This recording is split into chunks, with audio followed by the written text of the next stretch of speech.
struktura ku në mendoj që i përfaqësoj mas miri edhe e gjoj veten, natyrisht ju e mirë njës se është mandati i 9 që e fitoj,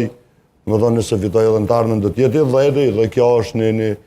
një respekt që më kanë shti bërgjli, si tojnë gjua popullore, njerë që ma kanë do besimin, unë e kry detyrën teme dhe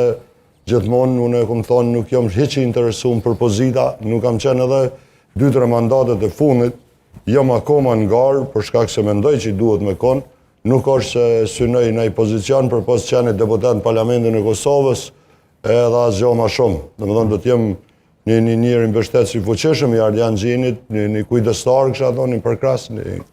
çado termi që më e gjoj më të mirin e kisha thonë publikisht, edhe asgjë më shumë. Edhe jo vetëm këto zgjedhje, po edhe në zgjedhje kalum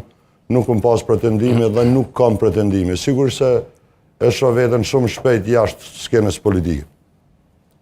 Si, në çfarë aspekti? Në rast se Kosova do të jetë pjesë e NATO-s, domethënë për mua personalisht përfundon si mision. Misioni jam personal, qoftë në ajo përgjegjësi që e kumaj dikur, qoftë përgjegjësia mas luftës si deputet në Parlamentin e Kosovës, shumë herë si kryetar Komisioni i Sigurisë e Mbrojtjes, domethënë mendoj që e kam përmbush edhe misionin personal, po pse mos më thonë është përmbush edhe misioni historik i Republikës Kosovës, se mendoj mas pavarësisë Kosovës hapi më i madh do të ishte antarësimi i Kosovës në NATO. E unë shpresoj edhe jam i bindur,